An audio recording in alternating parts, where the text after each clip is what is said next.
kebetulan udah bareng sama Mas Rian Firmansyah. Halo Mas Rian. Halo. Jadi Mas Pandu. Oke Mas Rian, sebelum kita ngobrol-ngobrol nih kayaknya aku akan mention dikit tentang profilnya Mas Rian nih. Mas Rian ini itu sekarang lagi aktif di bekerja di non-government organization Ya, betul. salah satu NGO internasional sebenarnya, tapi untuk part di Indonesia headquarternya ada di Surabaya, dan podcast ini pun sekarang kita take di Surabaya. Nah, selain itu Mas Rian juga punya interest juga di bidang literasi sastra yang menarik juga buat kita kulik, karena pada tahun 2019 dulu Mas Rian juga sempat merilis buku ya Mas ya? Iya. Merilis buku secara independen yang judulnya Profesi Tidak Diwariskan. Itu juga akan kita breakdown nanti di beberapa segmen ke depannya.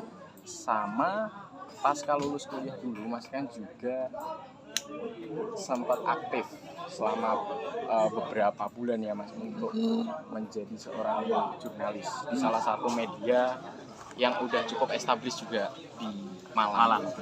Nah,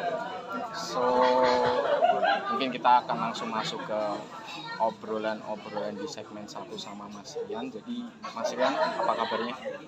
Alhamdulillah Lagi sibuk ngapain Mas belakangan ini?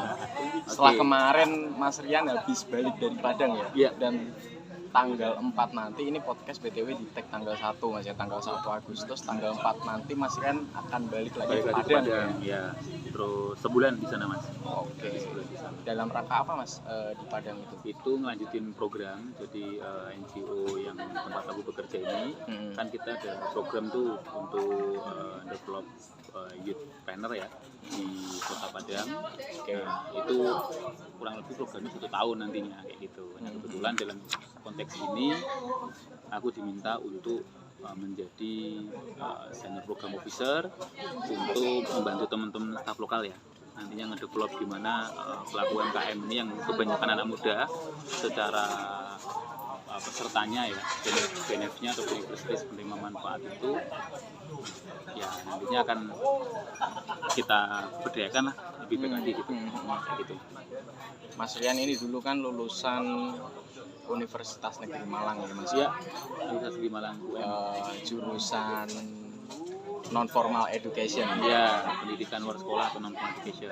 Bisa diceritain dikit ya Mas? Gimana sih pengalaman berjejaring Mas Rian dulu di masa kuliah gitu sampai akhirnya setelah lulus, turning point apa yang terjadi di hidup Mas Rian, dan gimana ekosistem di Universitas Negeri Malang dan Malang itu sendiri akhirnya bisa membentuk perspektif dan pola pikir Mas Rian gitu. Menarik sekali Mas Pandu ya dari pertanyaannya. Jadi saya tuh merasa ada ya titik baliknya kalau dalam hidup itu pasti ada etape di mana paling krusial itu saat momen kuliah. Kenapa itu terjadi? Ya saya patut mensyukuri karena didukung dengan ekosistem yang solid saya rasa ya. Waktu saya di Malang itu dari segi pertemanan, dari segi literatur, dari segi segala resource apapun ya, knowledge, skill segala macam itu saya seolah-olah itu belajar secara sadar. Karena kalau selama saya dari kecil sampai SMA ya itu saya nggak tahu ini sedang belajar apa enggak ya, kesannya tuh saya nggak sadar, kayak seolah-olah yang ngikutin aja gitu, kayak perintah orang tua sekolah nggak sampai ada bentuk fase kritis ya terhadap kenapa sih di sini gitu. Nah, jadi itu yang saya alami. Nah, terkait dengan tadi di pendidikan non formal ya, itu peristiwa sebenarnya nggak sengaja Mas. Karena sebenarnya cita-cita dari kecil saya tuh simpel, jadi guru, jadi pendidik ya. Jadi itu sejak saya kecil dari SD ya, itu nggak pernah berubah. Jadi guru pokoknya, jadi edukator itu yang terus menjadi poin saya, ya tujuan saya ke situ gitu. Nah, karena itu referensi terbatas ya kan, karena kita hidup di desa Mas ya, itu terbatas. Jadi yang saya tahu ya guru itu ya udah SD sampai SMA gitu kan, nggak sampai lebih luas gitu. Nah, akhirnya saya waktu itu ini background story dulu ya, cerita dulu. Waktu itu saya pengen masuk ke PGSD. Penyebabnya ada dua, karena emang saya itu ingin mengajar ke anak kecil.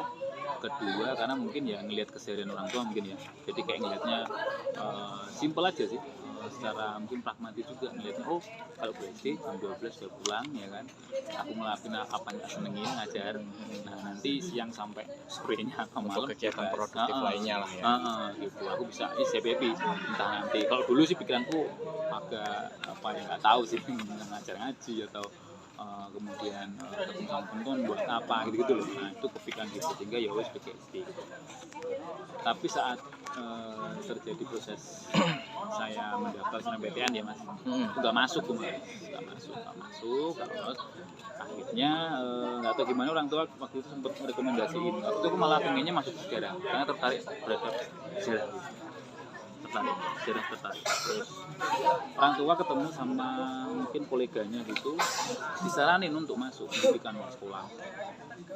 Ya pertanyaan simpel waktu itu, kenapa kok suruh masuk ini? Karena orang tua aku melihatnya aku tuh suka main, suka bulin ya mas ya, bulin, terus kemudian di situ cocok gitu. Jadi kayak oh nanti kegiatan itu mendidik tapi di luar persekolahan gitu. Udah akhirnya masuk ke PLS itu seperti itu. Nah, Mas Rian itu kan tumbuh dan berkembang sampai dari kecil sampai SMA atau di Nganjuk ya Mas. Kita satu kampung halaman, Iya. cuman beda kecamatan aja Beda sih kecamatan mungkin. aja.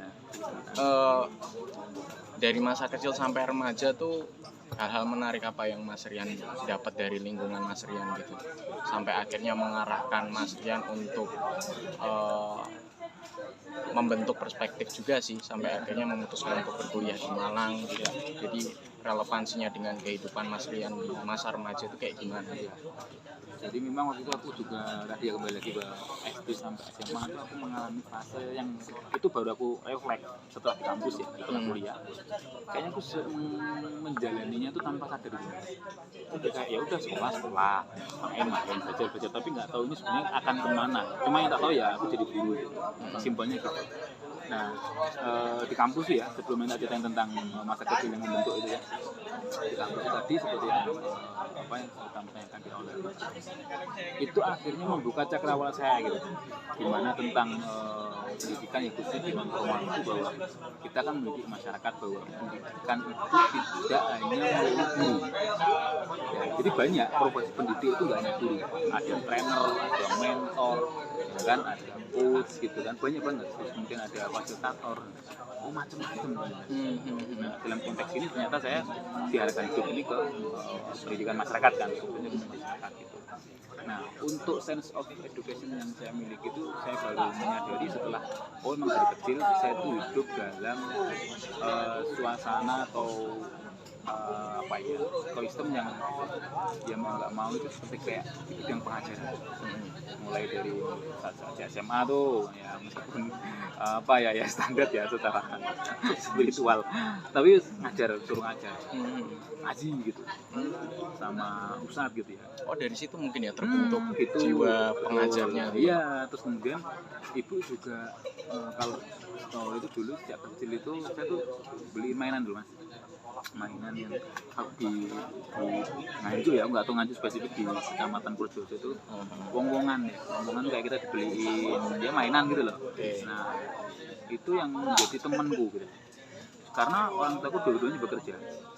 Jadi sepulang sekolah kan jam 12 orang tua belum pulang semua kan, ya udah yang menemani mainan itu. Nah, terus nggak tahu kenapa pokoknya setiap hari itu nggak setiap hari banget sih, ibu itu selalu minta untuk ya wis bikin cerita aja, suruh bikin cerita. Nah aku merasa kayak seneng bikin cerita, bukan bikin cerita ya tulis, tapi ya retretan ya mas ya, retretan ya udah teman-teman tak aja, ya wis ceritanya hari ini ya gitu. Jadi kayak apa ya, mungkin berteater tapi versi mainan itu loh, masih mainan itu miniatur miniatur gitu. Jadi ada banyak, nggak hanya aku doang, jadi anak teman-teman kan tahu mainannya Rian banyak, ya wis main ke rumahnya. Nah kemudian dia megang itu yang untuk terkaitin sebuah cerita. Terus Mas Rian bikin skenario itu dari mana-mana kayak gitu. Itu aku fase yang menurutku itu ngelatih ini nggak sih mas, ngelatih imajinasi anak nggak sih? Jelas itu aku nggak menyadari kan dari kecil. Ternyata di sini poinnya soal imajinasi, sehingga kita punya apa ya, imajinasi kan penting ya, sebelum kita bicara soal pengetahuan kan ya kita mengatas imajinasi dulu gitu. itu kan yang akan membentuk apa ya create gitu. Nah, situ gitu. Jadi modal itu yang membentuk akhirnya aku suka bercerita, ngomong otomatis lisan ikut. Ya kan, setelah kita menuliskan kan kita lisankan gitu. Akhirnya ya udah terlatih lisan. Bahkan dari mainan-mainan itu skenario ceritanya tuh Mas Rian tulis gitu ya? Iya, jadi tapi nggak detail ya. Cuma misalkan pokoknya waktu itu ibu gue kalau usia berapa tuh Mas? Sorry kalau berarti SD berapa ya? SD sejak mungkin mulai ini kelas 3 lah sampai 6. Kelas 3 itu model parenting yang unik sih di era itu maksudnya. Enggak lah. Mungkin karena orang tua aku malas ini aja nemenin. Ya bisa dibilang lumayan aware juga ya orang tua Mas Rian, terutama ibu ya yang mengajarkan tentang didik juga kan. Terus aku ingat tuh Mas, baru ingat juga kalau selain mainan dulu tuh nggak salah di Susu Denko itu ada dia kayak mini komik gitu. Oh iya, aku dulu juga ini kan Mas pelanggan Susu Denko emang dari kecil tuh. Tapi sebenarnya tuh aku minumnya jarang. Jadi kayak Susu Denko tuh kayak ya wis, kalau misalnya orang mau minum susu orang rumah ya wis bagianku gitu. Nah di situ tuh selalu dapat, seingatku tuh kayak dia. Iya, kadang mainan, kadang mini komik gitu kan. Mini komik itu tentang cerita-cerita. Yang paling tak ingat itu tentang cerita Salatiga, cerita apa? Itu aku suruh baca sama ibu. Akhirnya tahu ternyata alur bercerita tuh gini. Nah, aku seneng gitu, seneng. Wes itu bahkan aku mainan gitu masih itu sampai SMP kelas 2 masih gitu. Jadi dikira orang kayak anak-anak ngapain kelas 2 itu udah balik gitu kan ya, udah sunat segala macam mainan itu nggak penting. Nggak tahu, aku seneng aja. Oke. Gitu Mas.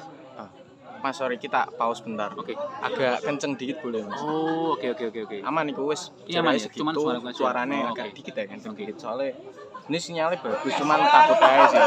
Tapi ketutup. Oke. Tapi pasti kebaca tadi Mas, aman. Oke Mas Rian, menarik banget sih ya ternyata background masa kecil sampai masa remaja Mas Rian. Terus tadi juga perkenalan sedikit tentang dunia kampus itu ya Mas ya. Kita kayaknya akan jumping dulu nih ngobrolin soal NGO itu sendiri. Karena belakangan ini aku juga sedikit ngulik tentang non-government organization itu sendiri gitu ya. Dan karena kebetulan Mas Rian sudah membangun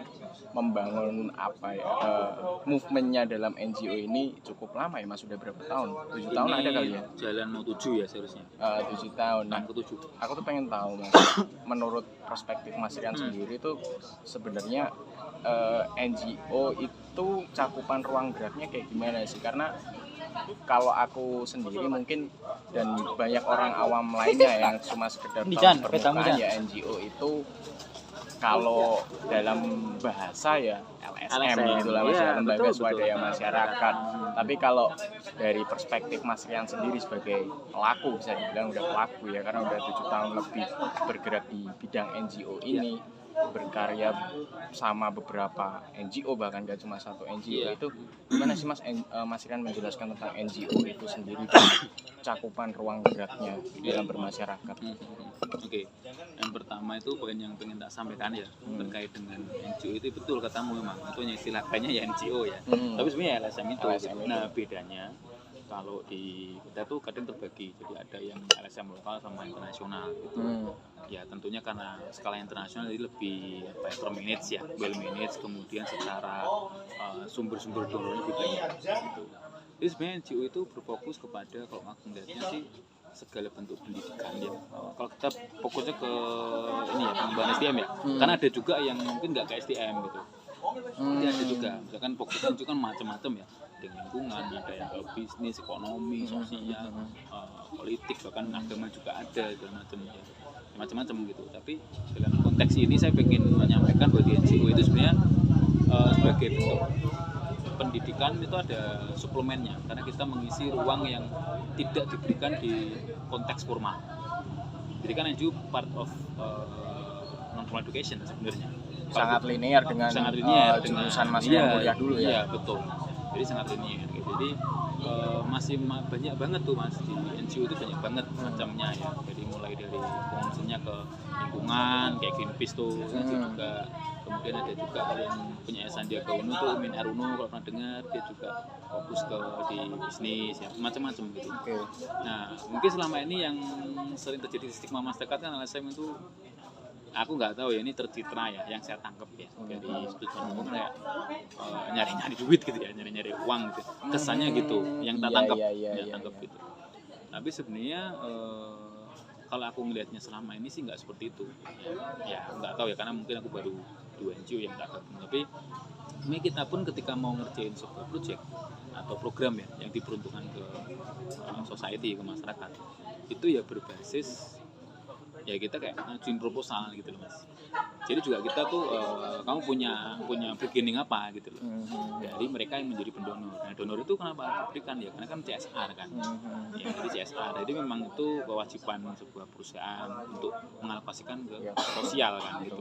Bisa berupa fisik dan segala macam, bisa non fisik. Dengan konteks non fisik ya pasti pengembangan masyarakat. Ya kalau fisik kan langsung dibangun jembatan, apa. Nah di NGO fokusnya kan ke non fisik kan, jadi ke pengembangan SDM, kemudian gimana kayak lebih berdaya tuh masyarakat ke sana. Jadi menurutku bagus karena ini menjadi sebuah pelengkap gitu. Jadi kalau di PLS itu kan ada ya pendidikan masyarakat tuh fokusnya juga menjadi suplemen penambah gitu. Mensubstitusi juga gitu, menggantikan juga gitu. Itu sih. Sementara kalau NGO tempat Mas Rian bekerja ini sendiri itu lebih fokus ke bidang yang mana? Fokusnya ke ada 3. Jadi ada entrepreneurship, kemudian finansial literasi, sama kesiapan dunia kerja. Jadi ada 3 itu yang digarap oleh kita ya gitu. Nah kebetulan selama ini yang aku pegang ada 2, lebih ke finansial literasinya sama kewirausahaan ya, entrepreneurship gitu. Oh oke. Terus kapan sih Mas tepatnya pertama kali tuh Mas Rian terjun dalam dunia NGO dan triggernya apa? Terlepas memang linear dengan jurusan pendidikan luar sekolah dari Mas Rian ya, tapi mungkin ada trigger lain gitu yang memicu Mas Rian untuk oke deh NGO nih kayaknya emang platform yang tepat gitu untuk Mas Rian berkarir secara profesional. Iya. Kalau memutuskan sih belum ya. Ini sebenarnya masih fase mencari juga Mas Bandu. Tapi kalau aku melihatnya dari sisi ini, aku menyadari secara skill, keterampilan, pengalaman segala macam, ini linear dan proper memang aku kerja di sini gitu. Dan aku juga seneng gitu. Cuman untuk berjangka panjang juga belum tahu kan, karena bisa aja nanti berubah aja apa segala macam. Cuman kalau dari sejarahnya sih aku bisa masuk ke NGO ya kembali lagi peristiwa yang tidak sengaja ya. Karena sebelumnya sih kalau kita berbicara soal pekerjaan pertamaku atau katakanlah dapat uang pertama sih, kalau aku ingat ya uang pertama yang nilainya ya proper itu jadi ini tim panitia training waktu itu di sebuah lembaga pemerintahan ya, itu masuk kemudian di wartawan dan baru di NGO ini gitu.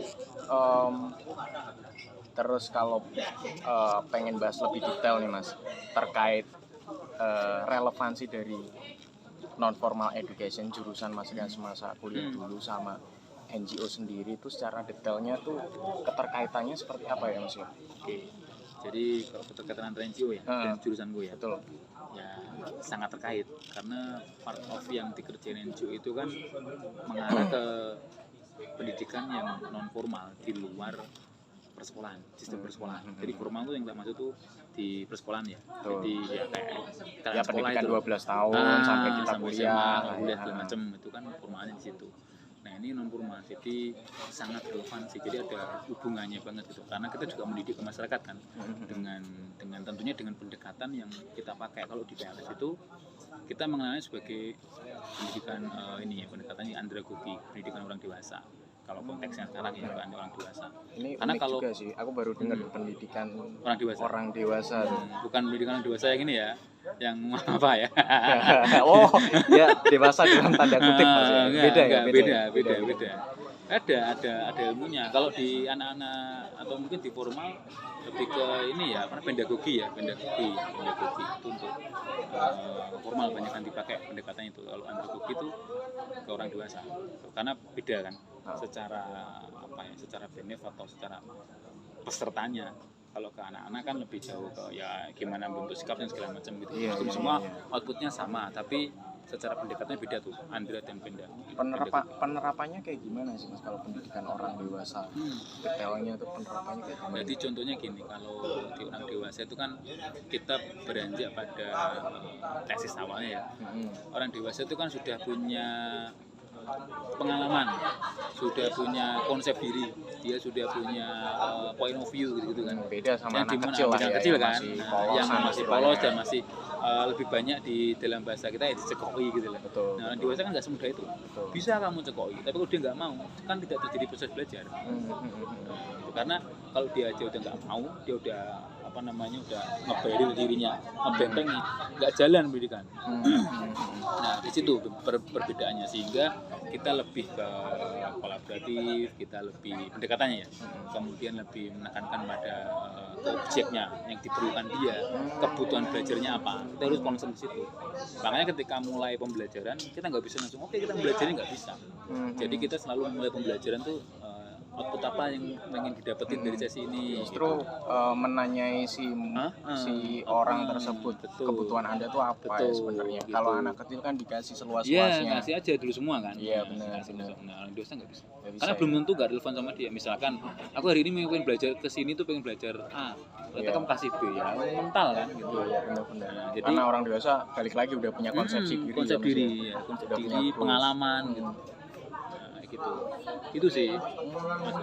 Menarik. Terus secara jenjang karir tuh Mas, jenjang karir Mas kan di NGO dari awal sampai sekarang tuh kayak gimana Mas dinamikanya gitu? Kalau Tahun berapa sih mulai terjun? Aku mulai berarti 2016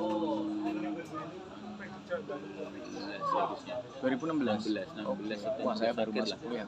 16 akhir seharusnya. Maba 16 akhir atau 17 awal ya, Oke. pokoknya itulah kira-kira itu.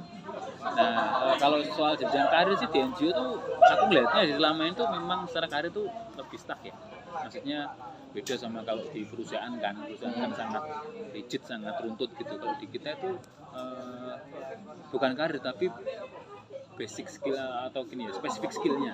Jadi nggak akan bertengkar tuh antar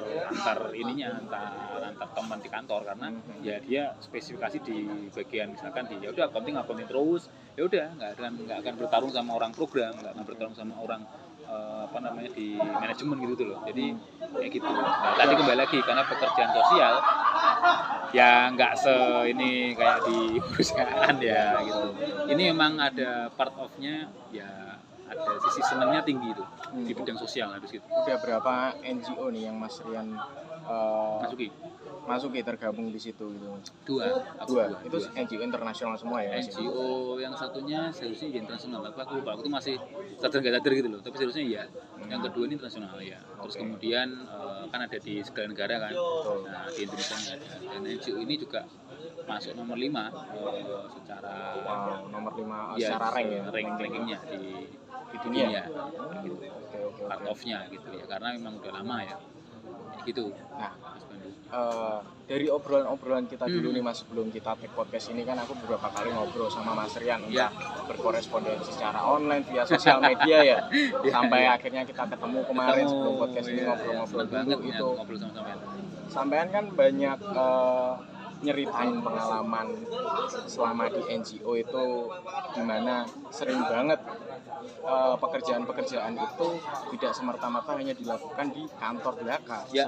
Sering juga kayak kemarin Mas Rian ke Padang, dan tanggal 4 berapa hari lagi, 3 hari lagi Mas Rian juga akan berangkat lagi ke Padang. Sampai dulu juga pernah ada pengalaman di Papua juga ya Mas. Papua, di Jayapura.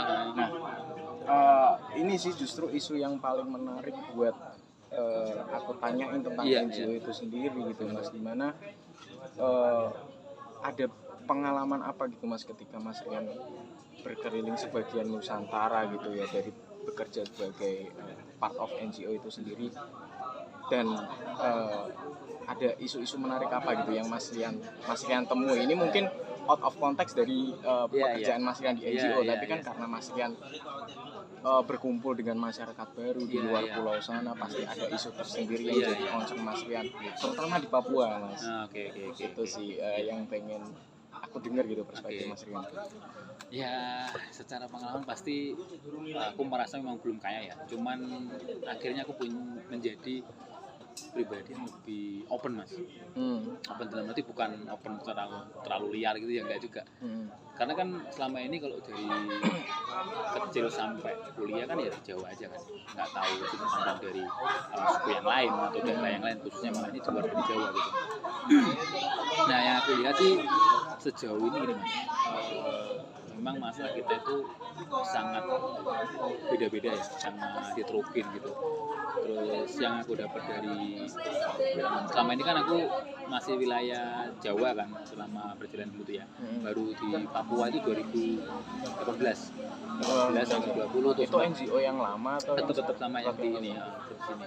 Nah itu yang aku dapetin sih soal ya paling aku tertarik di sosiokulturalnya ya. Jadi aku meng-highlight di situ itu gini mas, ternyata kalau di selama ini yang menjadi stigma kita di Jawa tentang mungkin orang Papua atau yang selama ini orang Padang segala macam, itu aku lebih objektif melihatnya gitu.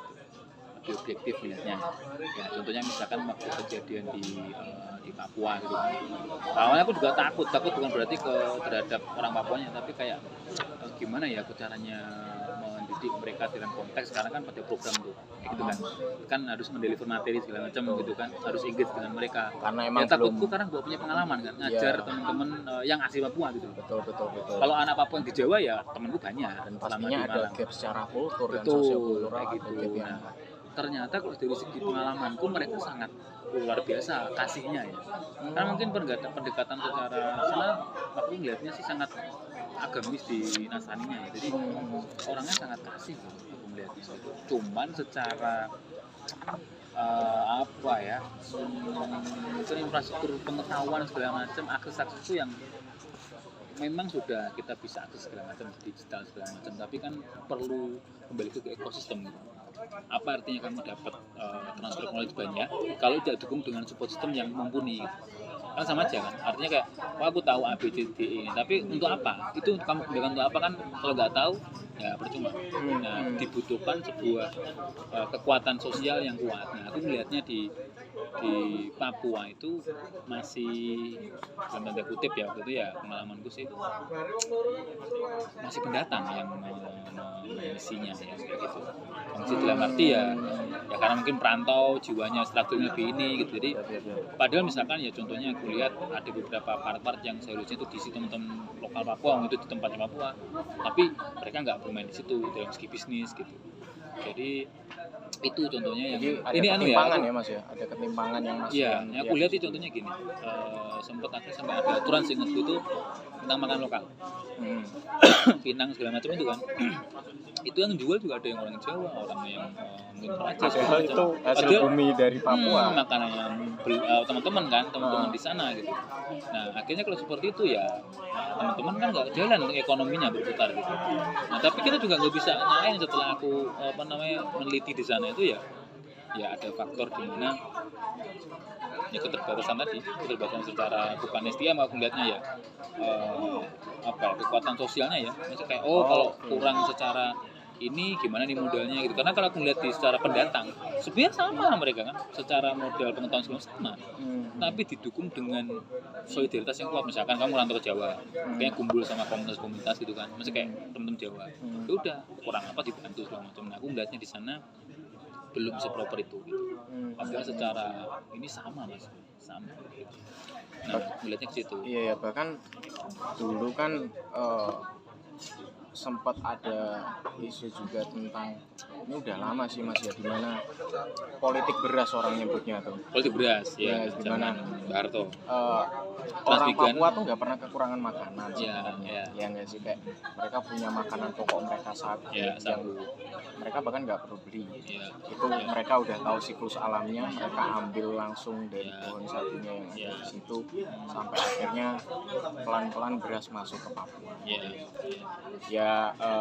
Ya ini mungkin satu hal yang emang di luar kontrol banyak orang ya mas ya. Cuman kalau kita ngelihatnya sendiri agak ironis ya mungkin ya, dimana orang Papua yang sebenarnya udah cukup dengan apa yang mereka punya kok terkesannya dikapitalisasi secara produk gitu, secara komoditas bahan pokoknya gitu.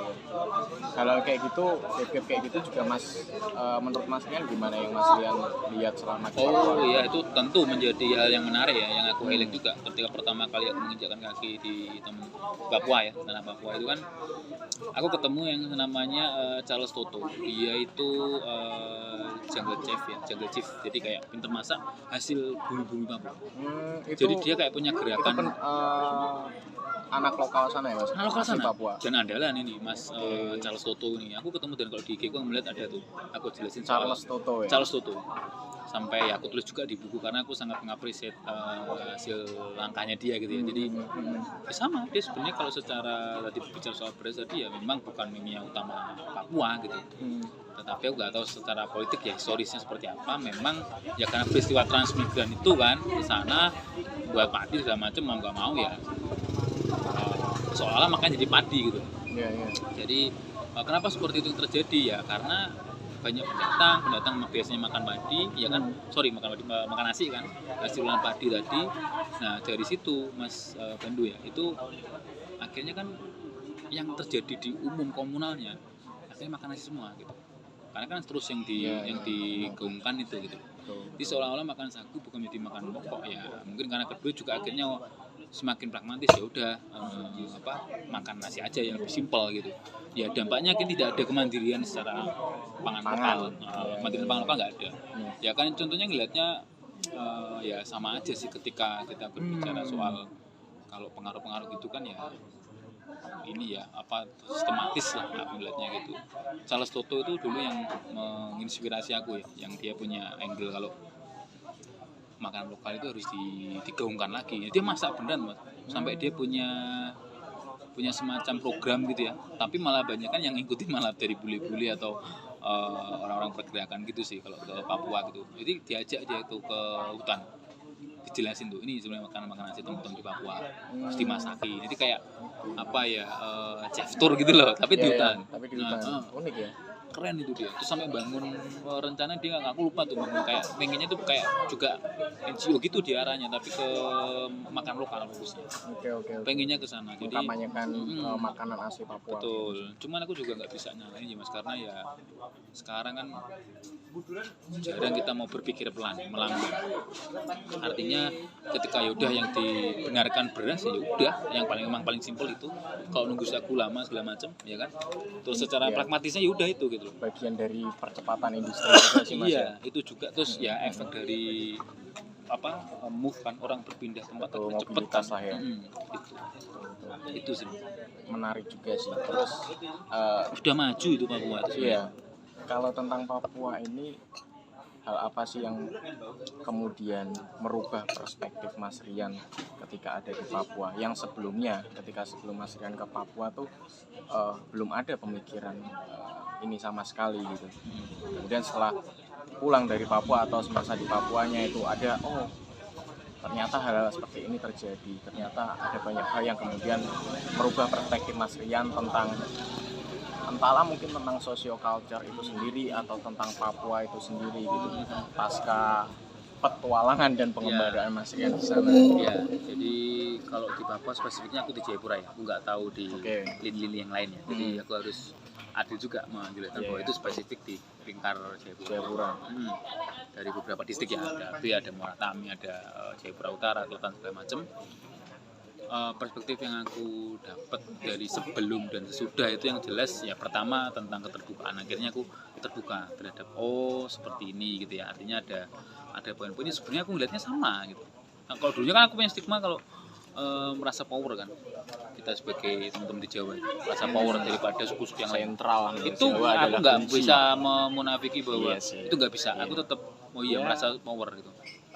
Dari masa Orde Lama sampai pasca Orde Baru pun Indonesia ini masih tentang Jawa ya. Iya, sebenarnya kan belum merata gitu. Pelan-pelan lah sekarang udah mulai banyak pemerataan ya. Nah, Terus kalau aku lihat dari segi ngelihatnya itu memang perspektif yang pertama tadi aku lebih terbuka terhadap terhadap bahwa beberapa stigma aku tuh akhirnya runtuh soal itu tadi, karena ada juga anak-anak Papua itu yang kuliahnya di Australia segala macam Pak, Oke. andalan Pak, maksudnya kalau aku ngelihatnya kita aja nggak bisa kok, maksudnya Iya. dalam konteks aku ya, Hal-hal yang mungkin di underestimate sama teman-teman di Jawa. cuman gapnya tuh jauh. Kalau di Jawa mungkin masih kecil, maksudnya antara anak pinter sama yang kurang pinter banget ya, itu masih dikit ya. Di Papua tuh aku ngeliatnya agak super gap gitu. Jadi kayak orang pinter-pinter ini udah sama ya pinter-pinter gitu ya, yang secara akses pengetahuan, ekonomi segala macam nggak mumpuni, nggak ngatasi, ya udah tertinggal gitu.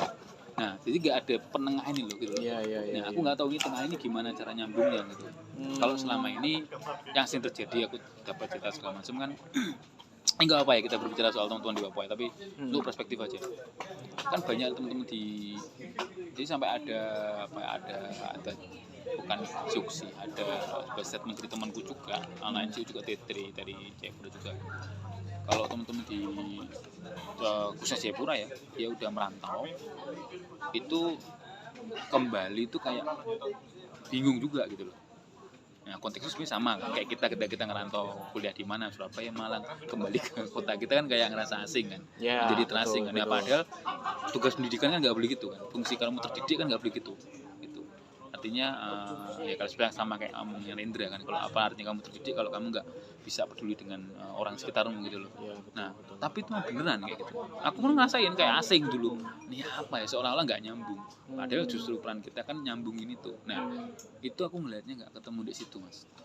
Jadi yang gap gimana cara nutupinya aku nggak tahu Itu gimana. fenomena apa ya, kayak benang merah yang susah ketemu alurnya ya mas. Soalnya aku jadi inget cerita Raden Saleh dulu. Dia pelukis abad 19 ya, di asli putra pribumi Indonesia yang kemudian melalang buana di Eropa, belajar melukis di sana. Ketika dia balik ke Hindia Belanda, di tanahnya di Jawa itu, dia pun juga merasa asing gitu. Oh kenapa gitu ya? Iya. Yang partinya aku belum ini. Dia merasa asing dan Okay. iya karena gimana mas, dia di Eropa bertahun-tahun, hidup dengan cara Eropa, makan dengan cara mereka, berbicara dengan cara mereka, kemudian harus balik lagi ke Jawa yang which is dulu Jawa secara pendidikan ya masih kurang gap lah pribumi-pribuminya ya di masa kolonial gitu. Ya bahkan sampai sekarang masih terjadi. Aku pun jujur juga ngalamin itu mas, ketika ya mungkin dulu ya mungkin kecil ya gapnya nggak setinggi itu, cuma sesimpel kita merantau dari kota asal kita ke kota yang ya mobilitasnya lebih tinggi dari Malang, berapa tahun gitu udah berkegiatan bersosial di sana, ketika balik ya dikit-dikit lah pasti ada kesulitan buat adaptasi lagi gitu ya. Itu yang ya mungkin betul juga, kemampuan adaptifnya itu yang mereka yang udah keluar sih, yang udah menimba ilmu tuh seharusnya bisa teraplikasikan gitu loh. Nah sebenarnya seperti itu sudah aku dapetin dari temanku juga, itu namanya Febri, dia tuh membangun sebuah NGO lokal gitu namanya Di Papua sana. Papua sana. Jadi dia memang pengen menjembatkan itu gitu dari sisi lini bisnis gitu. Jadi pengen ngajak anak muda Papua ini yang dia nggak dapat akses itu, nah itu diberi itu gitu. Oke. Nah tadi aku nggak tahu ini gimana ya, jurang yang tengah ini ini gap yang harus segera ditemukan sih mas. Iya, itu yang aduh gimana ya, karena agak beratnya itu nanti juga belum lagi dari secara internal mungkin di circle keluarga ya, katakanlah kayak contohnya kayak misalkan kalau dari keluarga yang pinter elit ini loh, nah ini kadang juga udah kayak itu meninggalin aja yang bawah gitu, nggak yang jemput gitu, kayak gitu. Tapi itu aku yakin sebenarnya setiap orang tuh punya kecenderungan untuk bantu ya. Iya, punya kecenderungan untuk bantu dan share. Cuman mungkin karena manusia energinya juga kebatas ya mas ya, dan orang yang ingin dia share sesuatu itu mungkin nggak ada interest ke situ, jadinya ya itu sih balik lagi ke interest orang dan kemauan orang buat berkembang juga sih. Mungkin itu ya yang harus ditemuin secara gap. Aku temuin gap situ. menarik sih pembahasan tentang Papua, tapi Masih lagi-lagi banyak karena sebenarnya. iya masih banyak sebenarnya, tapi karena mungkin kita terbatas sama waktu ya, dan Hmm. masih banyak nih hal yang Pengen kamu lik. pengen ya pastinya dari Mas Rian. Tadi kan aku Iya, udah iya. mention juga tentang karyanya Mas Rian dulu yang sempat rilis, Yo. kemudian kegiatan Mas Rian selama di bidang jurnalistik dulu tuh. Nah, kita nih kayaknya masuk ke point of view tentang jurnalistik yang Mas Rian dulu semasa pasca kuliah pernah terjerumus atau apa ya Mas ya, Iya. ke lingkungan jurnalistik itu sendiri di salah satu media yang cukup established di Kota Malang. Nah, mungkin aku akan mulai dengan pertanyaan kayak gini Mas, ada keresahan apa sih yang kemudian bikin Mas Rian tuh pasca kuliah akhirnya masuk ke dunia jurnalistik gitu di sana? Jadi peristiwanya malah sebenarnya ya betul pasca kuliah tapi sebelum wisuda ya. Sebelum Jadi wisuda ya? udah selesai ujian, selesai Oke. tuh kan Udah yudisium nganggur juga, tuh ya, gitu kan. yudisium kan nganggur tuh ya kan, nunggu wisuda. Nah, aku boring segala macam karena ya ngapain di Malang kok nggak ada ini gitu. Kenapa bisa tadi bahasamu terjerumus tadi ya karena peristiwanya saat aku di Malang khususnya di akhir-akhir menuju wisuda dan lebih tepatnya sih sejak 2014 ya sampai 16 akhir lah 2 tahun terakhir itu intensku di situ gitu di dunia literasi gitu loh Mas. Nah karena ya lingkungan mendukung, ekosistem teman-teman mendukung, jadi kayak aku juga belajar juga mengaplikasikan ya gitu dan aku tertarik pisan gitu. Iya, jadi seneng juga gitu di situ. Kayak nge-recall dulu yang pernah tak buat masa kecil terus ternyata menyenangkan ya menulis segala macam gitu kan. Ditambah dengan teman-teman yang mensupport kayak ya, memfasilitasi aku melihatnya. Aku masuk di koran tersebut karena iseng aja awalnya. Jadi aku membaca koran saat pagi-pagi terus ada lowongan jurnalis gitu. Nah seniorku waktu itu juga sedang di jurnalis, terus akhirnya dia nginfo kayak coba aja wis gitu. Nah di situ aku juga nggak pede, aku bukan basic penulis, maksudnya aku nggak amatir lah kalau misalkan ini cuma suka gitu loh Mas, cuma sebagai pengamat. Tapi karena aku punya curiosity ya penasaran nih gimana ya gitu. Akhirnya daftar buat esai kan, pasti kan sebelum daftar langsung buat esai itu masih inget aku esainya harus menulis tentang kenapa ingin jadi wartawan, tulis terima. Emang pandangan Mas Rian sebelum masuk ke situ tentang jurnalistik tuh kayak gimana Mas? Keren udah. Jadi kenapa aku mau masuk itu, pertama keren, terus kedua adalah kalau aku kan karena dapat literasi yang waktu itu cukup aku merasa senang ya, kan banyak toko-toko pergerakan semua itu pasti jurnalis.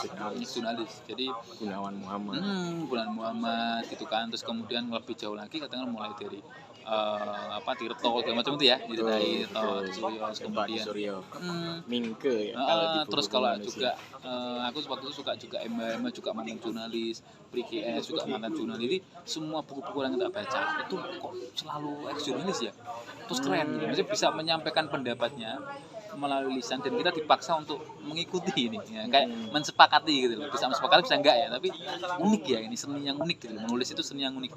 Jadi hobi Mas Rian dalam membaca sastra itu pun ikut nge-trigger ya? Gitu ke-trigger kan, akhirnya ya udah wis aku nyoba waktu itu aku lupa sih 30 atau berapa ya yang dikurasi tes tuh langsung terus tulis berita lah. Aku nggak punya basic, nggak tahu aku berita gimana, nggak tahu. Ya udah asal aja ditanya, diwawancara segala macam. Sisa 16 sisa 8 sisa 8 itu semua masuk. Terus di train gitu, jadi ada wartawan trainee kan, wah itu ternyata hancur aku tuh, bener-bener bener-bener gak menduga aku, maksudnya kayak seberat itu ya menjadi jurnalis gitu loh, gak menduga. Aku pikir ya kerja ya semacam kerja gitulah, normal. Iya, karena media tempat Mas Rian kerja dulu itu media cetak kan Mas? Iya betul. Maksudnya kalau di-compare sama media digital sekarang pasti flow kerjanya beda tuh. Seharusnya iya. Aku banyak dengar tentang cara kerja media old school dulu tuh emang cukup menantang sih buat orang-orang, terutama tim reporternya yang Iya, bekerja karena di mendalam situ. kan gitu loh. Kalau di online kan mungkin sekilas Cuman gitu loh. feature lah ya. Iya, sekilas, tapi kalau di itu kan lebih mendalam. Hmm. Terus tapi itu aku bersyukur sih, itu momennya aku ngelihatnya, oh kalau aku nggak di situ mungkin ada part mentalku yang nggak terpenuhi gitu. Soal apa ya, mental kerja, bukan mental apa ya, itu soal Etos mental, lah ya. etos dalam bekerja, dalam belajar, dalam bergaul gitu, di situ Oke. gitu. Emangnya ada pengalaman seperti apa gitu yang Mas Rian, berapa bulan sih ngomong-ngomong Mas? Itu seingatku 2 sampai 2,5 kayaknya. 2,5 Gitu, bulan iya, gitu, sekitar itu lah. Berarti 3 bulan kali Mas. Ya, mungkin sampai segitu. Nah, selama 3 bulan itu pengalaman menyenangkan atau tidak menyenangkan apa gitu yang Mas Rian rasakan ketika bekerja menjadi seorang jurnalis di lapangan? Pengalaman menyenangkan dan tidak menyenangkan ya. Kalau menyenangkan sih Pasti ada lah. sangat banget. Ada lah, Sangat, dua-duanya karena menyenangkan karena satu, aku bertemu dengan selalu orang baru setiap harinya. Orang baru, informasi baru, dunia baru. Nah, aku seneng kan, ngulik itu seneng kan. Yang nggak menyenangkan ya kontradiksinya, karena aku mau nggak mau harus belajar hal baru. Jadi seneng dengan hal baru, seneng aku informasi, tapi kan aku juga harus punya apa ya, punya modal pengetahuan untuk ngobrol sama orang yang memberi informasi ini kan. Dan Bisa switch pengetahuan tiap hari itu kan PR juga Mas besar sebenarnya. itu, belum lagi secara fisik ya. Iya. Kita mulai dari Malang Raya loh, keliling segala macam gitu dah. Jadi waduh, tapi itu aku senang sih. Itu ada pengalaman baru, terus kemudian skill baru tentunya, terus ada pendidikan dari senior juga terkait dengan bagaimana menulis berita, bagaimana kamu menjadi seorang pekerja yang baik segala macam, itu yang menurutku menarik. Terutama saat itu yang paling aku senangin adalah bagaimana untuk membuat berita features. Features kayak berita bercerita ya. Berarti kan ada strike news. Nah, itu kan berita yang ya strike ya, artinya kayak apa, kayak matian segala macam, langsung lihat beritanya apa, terus sampai ke ekor berita. Tapi kalau di features ini lebih ke hampir kayak cerita cerpen gitu loh, tapi di fakta kan yang muncul gitu. Nah, itu aku seneng tuh. Makanya aku merasa seneng ya sampai jadi headline itu juga. Ada nggak sih Mas liputan selama 3 bulan itu, satu liputan yang paling paling terngiang-ngiang atau paling ancur-ancuran lah, pokoknya paling susah dilupain gitu. Ya, jadi secara proses liputannya sampai penulisannya sampai akhirnya rilis gitu, ada nggak sih susah dilupain? Ada yang konyol juga sih, maksudnya kayak karena aku benar-benar punya basic Mas, basic di bagaimana menjadi jurnalis nggak ada, nggak ikut UKM, nggak ikut pergaulan jurnalis, nggak, cuman ya suka baca sastra, suka baca mulai puisi-puisian gitu. Tapi kan dulu Mas Rian BEM ya, Pres BEM apa? BEM. Pres BEM ya Mas? Enggak, aku diwakil apa ya, kalau di ini wakil fakultas ya. BEM fakultas wakilnya ya. Itu kan pengalaman dealing with people sebenarnya juga udah ada ya, udah ada di situ, tapi ada. mungkin konteksnya beda ya kalau sama jurnalisme profesional. Kan jurnalis profesional ya harus kamu tahu dasar-dasar jurnalistik kan, kalau nggak tahu kan ya pusing kamu gitu. Gimana tadi Mas? Jadi yang paling aku senengin sih ya pertama liputan features, yang paling aku seneng sih waktu itu ngeliput kalau nggak salah namanya Ken Swagumilang. Dia itu difabel yang mewakili kalau nggak salah Malang untuk event di Indonesia gitu loh, atau bahkan Indonesia aku lupa ya, untuk acara Paralimpik itu kan, untuk yang mereka difabel itu loh. Tapi peristiwanya itu yang aku menarik adalah dia itu awalnya malah pemain voli, tapi dia waktu itu jadi panahan ya. Pas waktu itu caburnya panahan, tapi begonya dia awalnya voli segala macam, terus nggak tahu kena penyakit waktu itu, aku lupa tuh, yang saraf pokoknya. Jadi yang membuat akhirnya kakinya tuh kaku, nggak bisa bergerak apa-apain, dan harus harus dipotong ya, diamputasi. Iya. Nah, itu aku melihat kayak keteguhan seseorang dalam menjalani hidup gitu, aku seneng tuh dapat situ. Jadi kayak dia sampai akrab tuh, ya itu jadi headline tuh.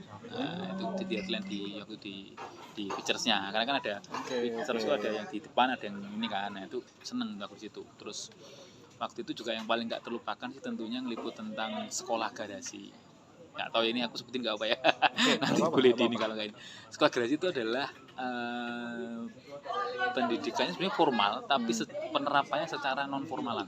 Karena memang gurunya atau kepala sekolahnya waktu itu dosenku, namanya Pak Kentar. Nah, tuh aku ngeliput di sana karena konsepnya itu sekolah rasa rumahan gitu. Jadi Pak Kentar itu memang ngajar di KMI gitu, KMI gitu ya.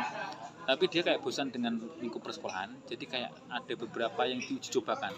Nggak tahu itu 1 atau 2 kelas, dimasukkan ke garasi rumahnya dia. Nah gitu, jadi dimulai dengan didewasakan mereka dalam konteks ya mau belajar apa, mau ini apa, kayak ada masaknya, ada macam-macam aneh pokoknya gitu. Maksudnya kayak nggak aneh, nggak kayak formal gitu loh, yang strict itu enggak. Iya, melawan status quo pendidikan formal lah. Iya, kayak gitu. Nah itu aku tulis, terus ya namanya berita ya kadang kan sama terus juga diubah gimana lebih menarik, lebih boom gitu kan. Nah itu akhirnya tuh geger itu di sekolah itu gara-gara aku nulis yang tercetak akhirnya tuh soal anak-anak bermasalah yang sekolah di situ. Padahal nggak bermasalah gitu loh.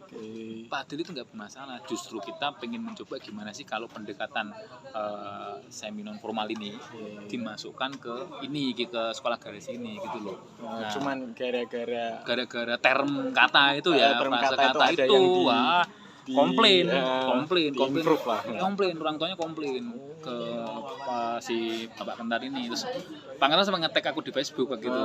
Pertama dia bangga karena dia masuk headline juga. Terus kedua adalah itu sampai dijawab pos. Jadi kalau di kan ada tuh di pos ada macam-macam kan di radar macam itu. Nah jadi ada beritaku masuk 2 di Malayar terus sampai diambil nasional gara-gara itu. Jadi masih ada kayaknya di online seharusnya. Nah terus dari media yang di submedianya yang di daerah sampai jadi headline di media nasional ya Mas ya. Gitu. Tapi headline-nya headline features ya, bukan apa yang berita steknya kayak gitu. Jadi secara kalau di media sosial sekarang bentuknya engagement lah ya. Nah, engagementnya gede.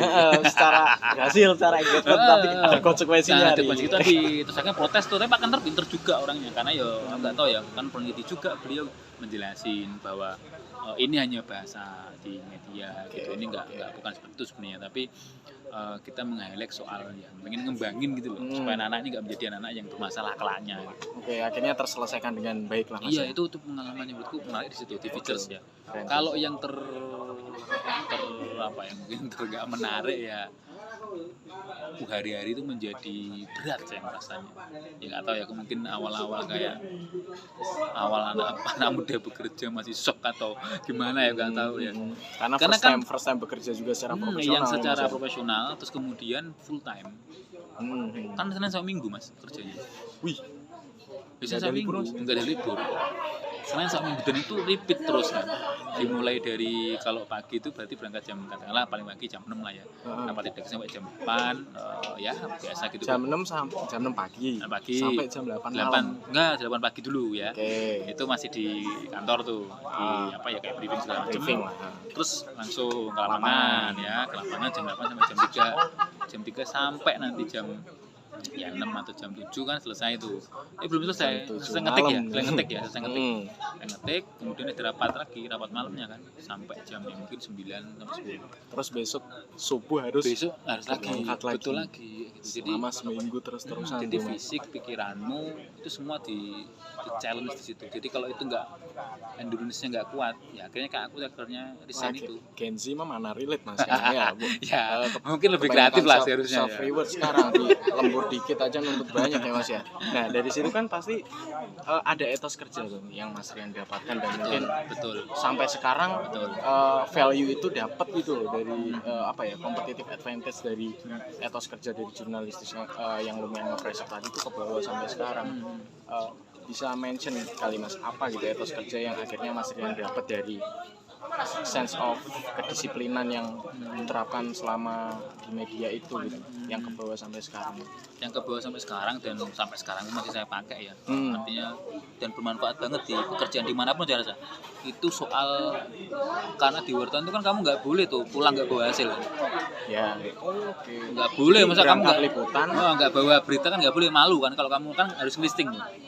kan masuk redaksi, masuk kantor redaksi kan kamu listing dapat berapa judul kan kalau kamu nggak dapet atau cuma dapat satu di apa ya di caci-caci lah sampah ini gitu. Nah jadi di situ kan. Nah bukan di situ tapi soal gimana kita optimis tuh yang pertama tuh bukan apa ya bukan kalau anak sekarang kan jangan terlalu optimis enggak tapi optimis terhadap sebuah opportunity. Karena ketika kita mau meliput orang ya kan wawancara orang segala macam itu nggak bisa kita hanya sekedar ya udah berarti nggak bisa orang itu dihubungi nggak bisa ya gimana sampai bisa gitu. Jadi soal apa ya soal kalau mungkin Panji pernah mengatakan soal persistensi gitu. Gak hanya konsisten ya, tapi persisten terhadap apa yang pengen kamu capai itu loh. Kalau hari itu kamu pengen ngegulin sebuah berita A, misalkan ada challenge narasumber susah segala macam, ya gimana cara dapet. Nah itu yang tak dapetin. Nah itu terbawa saat aku kerja di NGO, saat aku diajak untuk meneliti segala macam itu kan sebelum program jalan itu ada penelitian di awal.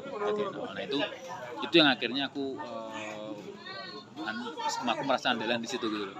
Kayak dulu awal-awal aku belum pernah ke Papua, tiba-tiba langsung suruh dilepas saja tuh, cuma dipegangin kayak skillnya bagaimana meneliti, kemudian pendekatan secara sosiologis dan kulturalnya gimana, langsung dilepas saja ke pasar.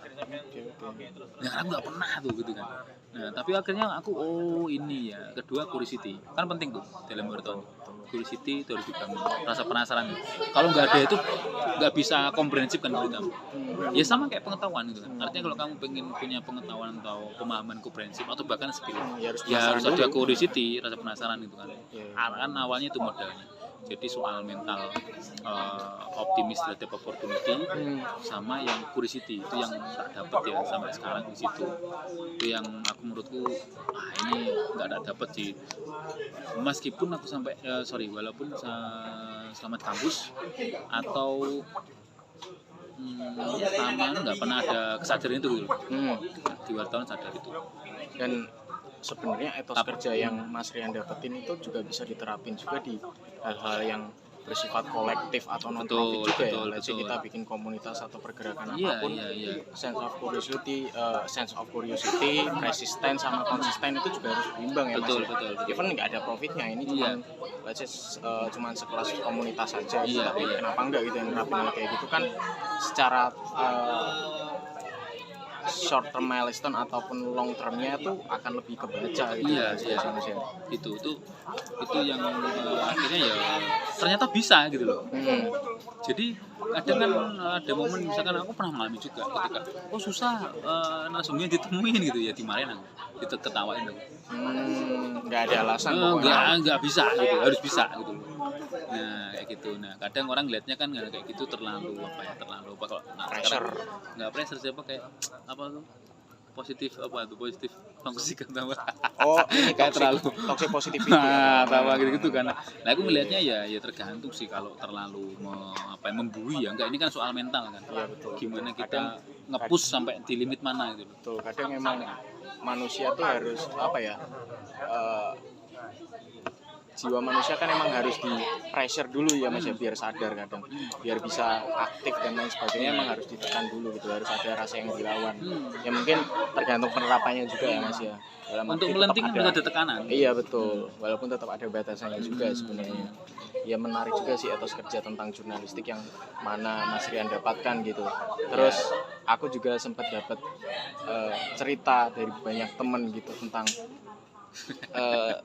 kemampuan Mas Rian menulis, apalagi ketika momentumnya tuh ketika Mas Rian 2019 kemarin tuh ngerilis buku pertama Mas Rian, Profesi Tidak Diwariskan. Betul, dan itu semacam kumpulan narasi ya Mas ya, kumpulan narasi, kumpulan catatan yang kemudian pada akhirnya dibukukan dan itu lumayan tebel sih.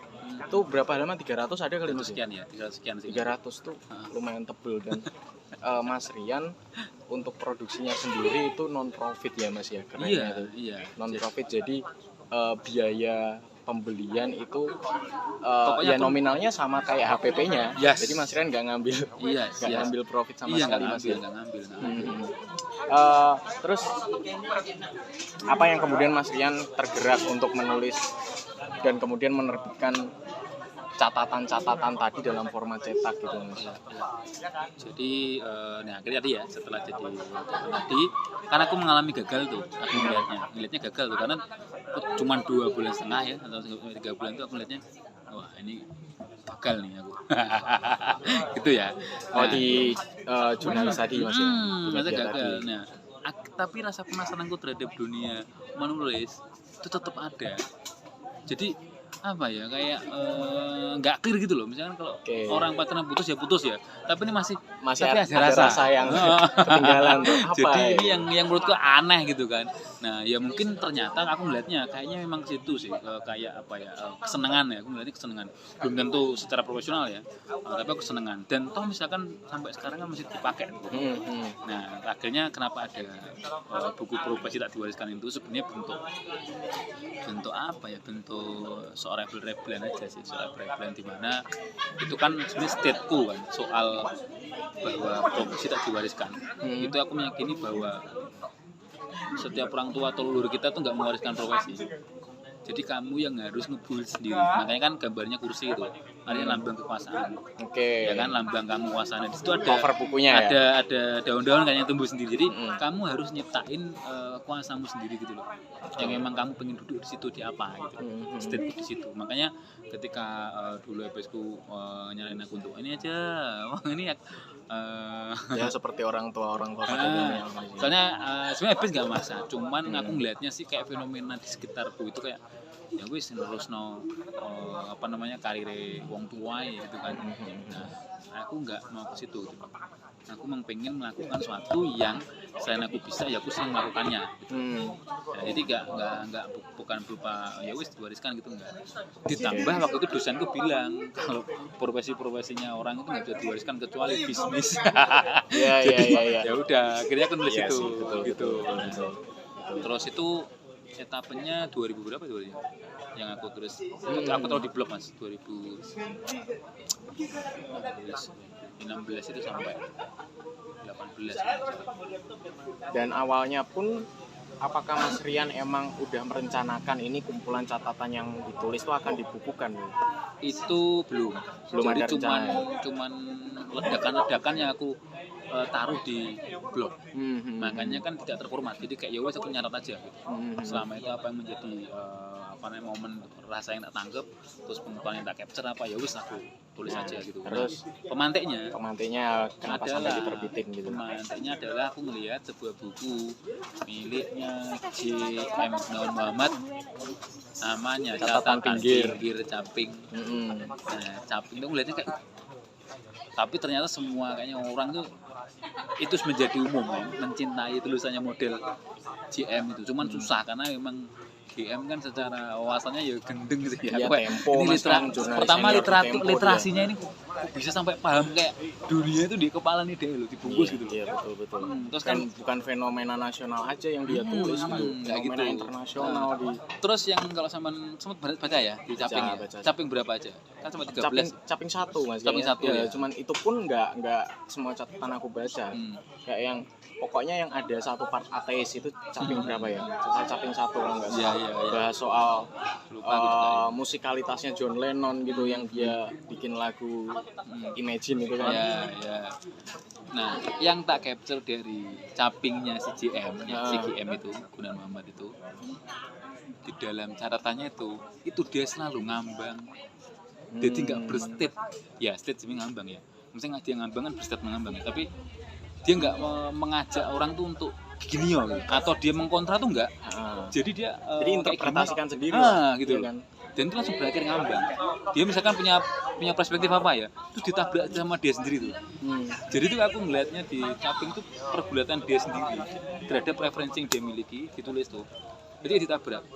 Kayak misalkan aku punya statement ini, enggak juga kayak gitu. Enggak juga tapi iya gitu. Nanti kayak ngambang. Sehingga tuh aku ngerasa wah asik ya. Iya, kayaknya Pak Gunawan Muhammad ini pun kebawa sense of jurnalistiknya nggak sih Mas? Kayak dia cuma ngelempar nih fakta nih. Ini fakta yang aku tahu gitu, fakta yang ada di pikiranku. Terus ya udah tafsirin sendiri gitu. Kan jurnalisme kan sebenarnya statementnya cuma sebatas fakta. Dalam arti nggak berusaha menggiring ke satu opini tertentu kan, mas. Ini ada fakta nih, coba representasikan sendiri gitu. Ya gitu. Jadi Oke. terus ini mas, apa namanya di Caping itu soal tadi ya, soal jurnalistik tadi. Memang waktu itu si Pak GM itu memang kan di era itu juga minim referensi kayaknya ya. Nah, pengen tuh Caping menjadi medium kayak ini loh, tak baca bukunya gitu loh. Makanya dia ngutip-ngutip kan di ini apa, masih ada di situ. Betul. Capeng tuh ditulis tahun berapa? 80-an ya sini? Iya, itu 80-an kayaknya. Wah, bahkan ada yang 70 ya. Nah, terus dari semua catatan itu kan banyak banget, ada puluhan catatan kan yang terkumpul dalam buku Mas Rian Profesi Tidak Diwariskan itu. Catatan mana yang paling memorable buat Mas Rian dari semua itu? Ya, memorable ya. Dari aku yang paling inget tuh yang pertama Amicua. Itu banyak yang bilang Amicua. Apalagi temen, gitu? Banyak temanku juga yang di Chinese juga ngerasa gitu loh. Terus Amicua tuh aku ya karena suka parenting juga tuh akhirnya, karena pendidikan kan otomatis kan ya belajar juga tentang pendidikan keluarga segala macam. Tapi yang paling aku senengi ya gitu ya, sebentar gue agak lupa sampai banyak sama karyanya. Udah berapa tahun juga kayaknya nggak Mas Rian baca lagi kan? Kalau aku melihatnya sih kayaknya misionaris. Jadi itu tentang Rodriguez kalau nggak salah. Itu kan film kan, autor film, terus aku mencoba nge-capture soal keyakinan itu loh. Nah kayak gitu, jadi kan dikhianati kan tuh ceritanya kan, jadi aku meng-capture di situ, itu seneng aku tuh. Terus sama yang ya kalau puisi terlalu ini ya, mungkin prosanya ada yang ya itu masa-masa ini sih ya, masa-masa sok ngelawan mas. Jadi ya kayak gitu. Oke. Emangnya gimana sih mas perkenalan awal Mas Rian dengan dunia literasi itu sendiri sampai akhirnya? Ya aku yakin Mas Rian udah baca dari kecil juga udah jadi pembaca kan ya. Cuman mungkin lebih masuk dalam dunia literasi yang mendalam kayak baca sastranya Gunawan Muhammad ataupun banyak penulis-penulis lain ya kayak Pramudia atau YB Mangunwijaya dan lain sebagainya. Itu awalnya kapan perkenalan Mas Rian? Dan yang nge-trigger apa? Oke, kalau secara perkenalan Mas Bandu itu sebenarnya aku ini disclaimer ya. Gue dari kecil tuh juga aku nggak suka baca amat. Cuman ya karena orang tua kan bawa buku dari perpus gitu loh mas. Ya udah gitu. Tapi ya nggak aku baca sama ini enggak. Cuman yang komik-komik dari Denko itu suka. Gitu. Jadi nggak yang pembaca aktif ya. Cuman ada buku tak baca. Koran ya wis, orang tua kan langganan. Ya udah baca. Tapi nggak sampai yang sampai cinta banget gitu enggak. Triggernya waktu itu ya di kampus lagi, kembali lagi. Kampus ya. Pertama kenapa aku menyadari itu karena peran di mana ya, karena waktu itu ya punya di organisasi kan, masa aku nggak terliterate gitu loh. Jadi peran itu yang mengantarkan akhirnya apalagi wakil presiden fakultas nih. Enggak lah, itu kemujuran aja. Nah terus akhirnya ngulik, ditambah dengan teman-teman senior yang fasilitas luar biasa. Senior itu mungkin ini bisa aku sebutin, ada Mas Basuki, ada Rino, ada senior di BEM ya mas? Senior di fakultas ya. Itu angkatan tua itu. Terus Rendra gitu kan. Itu dia yang stimulus aku gitu. Kayak kenapa kok bisa ada senior kayak gini gitu kan. Aku kan kayak kagum ya. Kok andalan ya dia, secara pengetahuan kok luas, nyambung segala macam. Terus sekarang dia secara ini mandiri dalam arti ekonomi ya. Jadi enggak, bahasa kita di Nganjuk kan enggak madesu gitu. Jadi pas gitu loh. Anak nakal tapi ya pinter, tapi ya sumbut, balance gitu. Ya ternyata dia terasi tadi, banyak bacaannya ini. Itu yang men-trigger aku sehingga aku ngulik terus. Jadi nyari buku di Velodrome, Malang itu ya buku bekas terus beli buku di Togama segala macam, mulai rutin gitu. Karena ya seneng ya, kita seneng. Gitu. Itu yang akhirnya kanjingan aku membaca itu gitu. Jadi Malang tuh lumayan berpengaruh ya. Luar biasa. Punya hutang seriusnya aku sama Malang itu. Ya.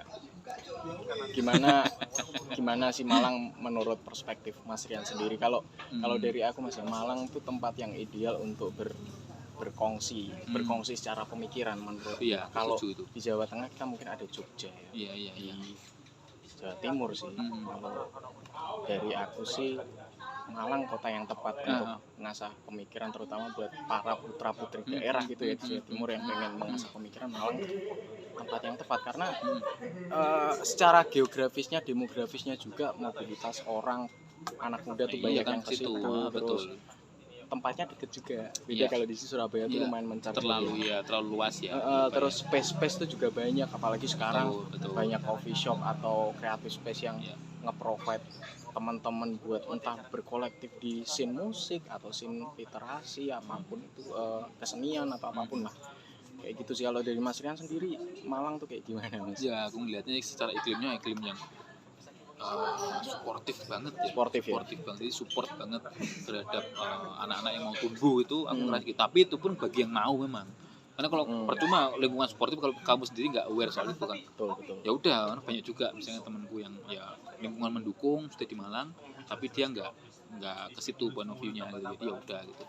Artinya aku juga diuntungkan beruntung karena masuk di organisasi, kenal segala macam, ya udah itu aku develop aja gitu. Tapi modelnya tetap kuriositas gitu. Gitu Terus sih.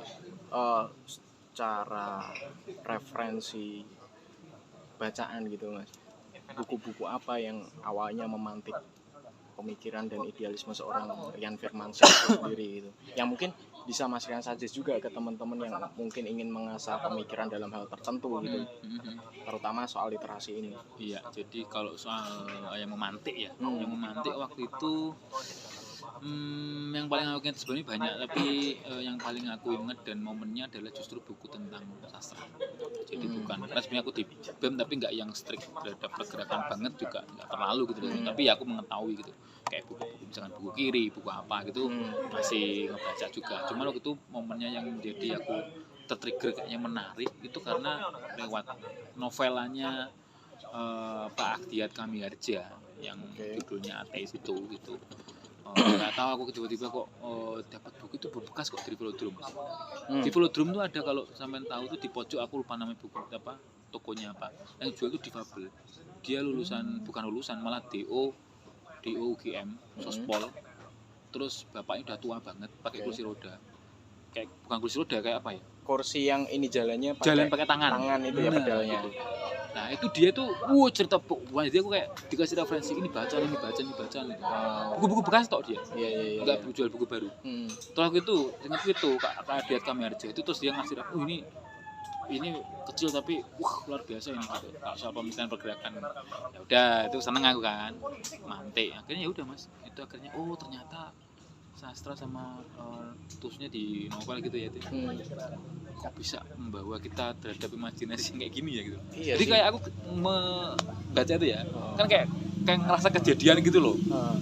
Aku pribadi daripada baca buku biografi yang teknis, maksudnya buku narasi yang bukan dibumbui dengan science fiction gitu, sastra gitu, susah ya? Emang ya bisa juga, tapi lebih nyaman dalam format bacaan sastra. Karena event itu sebenarnya fakta yang kemudian dikemas secara fiksi, tapi mungkin justru itu gitu yang ada sense of entertainnya gitu, karena banyak bumbu-bumbu secara romansa, journey dan lain sebagainya yang masuk ke situ, jadi lebih nyaman kalau kita masuk ke semesta itu sendiri. Jadi kita bahkan bisa membayangkan apa yang dijelaskan gitu lewat penokohan-penokohan itu kan. Jadi kayak ngambil pembelajaran di situ gitu. Akhirnya dari situ akhirnya bergulir terus karena senior ngasih referensi namanya Basuki, dia anak rumahnya di belakang UMM tuh, langsung di stok tuh aku beliau ini. Nah, akhirnya ya udah ngulik sampai akhirnya aku menemukan yang menurutku ideal basiku ya Putut Ea itu. Putut Ea akhirnya buku yang judulnya apa? Buku Melajari Cinta Tak Pernah Tepat Waktu. Kemudian ada momen yang paling keren tuh ini, seorang laki yang keluar dari rumah. Itu aku kayak ngerasa Putut ini kok cerita keseharian bisa jadi kayak gini ya gitu. Dia nggak ndaki, maksudnya nggak yang sampai apa ya ala-ala ya Miharja Akdia tadi atau Budi Dharma gitu, enggak, tapi ini kok keren banget orang ini gitu loh. Ya udah akhirnya ya mengikuti terus sampai ya akhirnya termasuk aku ngikut secara di postingan Instagram model-model cerita ala-ala kayak foto gitu kan. Terus beberapa di akhir-akhir itu akhirnya aku Putu itu sebenarnya circle-nya siapa gitu kan, pelajarin kan. Oh ternyata dia dari teman-temannya yang dimana masih bukunya banyak aku baca juga gitu. Oke, kalau Gitu sih. kalau menurut Mas Rian sendiri tuh aku sih nggak tahu ya secara data validnya gitu, secara indeksnya gitu, maksudnya tingkat minat baca terutama terhadap bacaan sastra itu secara indeks tuh kayak gimana sekarang di Indonesia sendiri. Tapi banyak isu yang nyebutin kalau emang orang masih minat ya, anak Gen Z sekarang Baca. masih minat ya baca sastra, emang apa pentingnya. Nah dari isu itu tuh aku belakangan juga sering kepikiran Apakah benar gitu? Atau apakah benar itu, dan sebenarnya menurut Mas Rian sendiri tuh gimana? penting nggak sih anak zaman sekarang ngerti soal sastra, di mana percepatan informasi itu udah semasif ini gitu loh. Orang kayak anak sekarang kan emang lebih cenderung membaca, yaitu fenomena global yang nggak bisa dihindari ya, itu kan disrupsi yang emang ya udah itu emang harus terjadi itu. Kayak orang lebih suka baca ya udah bacaan yang singkat aja gitu di thread Twitter misalkan, atau fenomena-fenomena yang lagi trending. Event itu sebenarnya fenomena yang konstruktif tapi dikemas secara singkat aja, langsung to the point. Kayaknya ya banyak orang yang lebih aware-nya ke situ ya sekarang.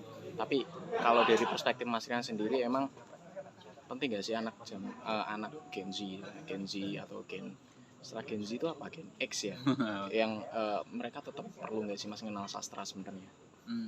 Kalau mengenal sastra penting apa nggak penting, ini aku gak bisa jawabnya ya. Pertama gini, maksudnya aku gak bisa secara ini yang paling bener nggak ya, ini sudut pandangku kan. Sudut pandangku itu terkait dengan penting soal sastra apa enggak itu tetap penting menurutku, tetap penting meskipun itu tidak bisa dipaksakan ya. Betul, Karena kan preferensi interest orang itu beda-beda. beda.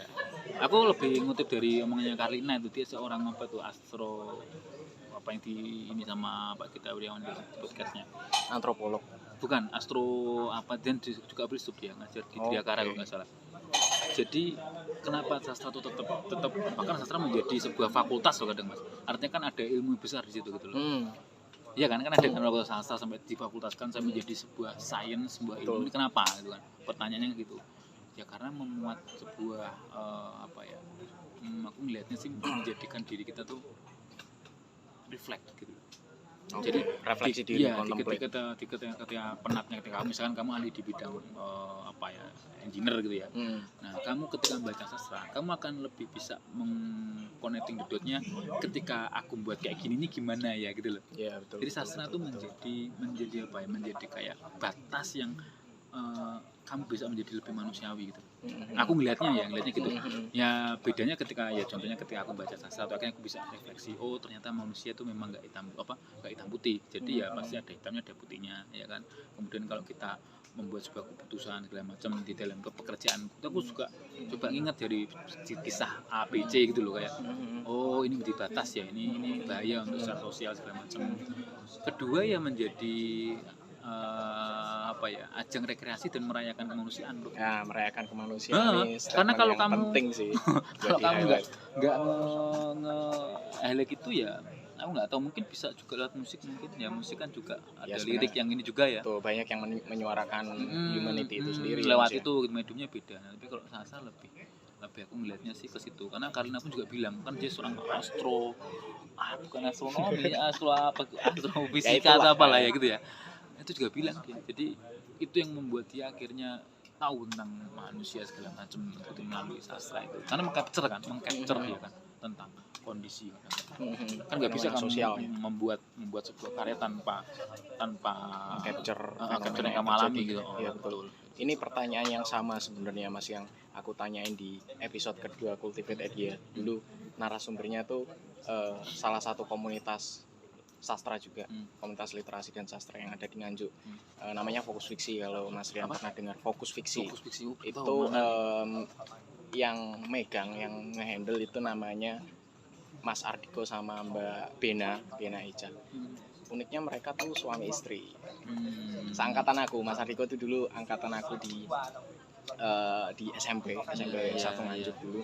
Nah, aku nggak expect dulu Mas, dia tuh wibu banget lah dulu orangnya, anime gitu sempat. Tapi pinter dia, SMP tuh udah bisa nyari duit jadi translator ini loh, anime gitu, nge-translate dari bahasa Jepang ke Indonesianya gitu kan. Nah aku gak expect setelah dia kuliah di Trunojoyo, ternyata dia aku kan aktif follow media sosialnya. Oh dia sekarang aktif di komunitas sastra, dan ketika balik ke Nganjuk dia create satu ekosistem yang akhirnya dinamain Fokus Week itu. Terus aku tertarik. Nah pertanyaan yang sama, penting gak sih sastra itu dikenal? Sekarang tuh aku tanyain ke dia dan kurang lebih jawabannya juga hampir relevan sama yang Mas kan omongin gitu. Dalam arti sastra tuh bisa, Mbak Bena nih yang berstatement, sastra tuh bisa ngelatih sense of humanity kita, keluasan, kepekaan sosial, yang mana kalau orang mungkin akan mereduksi itu ya di zaman sekarang, kayak ya udah sih kita kerja nyari duit pokoknya penting objektif aja, tapi kemanusiaan tuh part of itu sebenarnya. Ya kita kan kerja sama orang. Betul. Nah,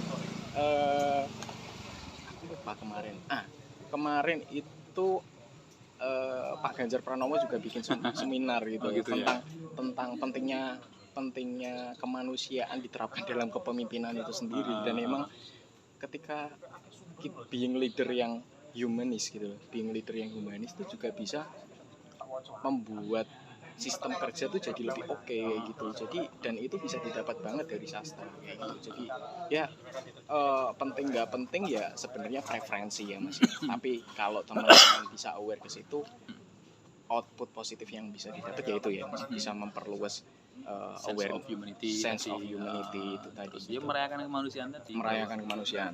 Itu yang ini ya term yang kita pakai. Terus iya, ini nggak di tag video sayangnya Mas. Itu kalau di tag video bisa dia post applications of apa merayakan kemanusiaan. Rasanya gitu. Makanya aku tadi kalau misalkan bicara penting nggak penting ya, aku kalau bisa ya penting gitu loh. Kalau bisa tetap ada menyukai sastra gitu. Kalau bisa gitu.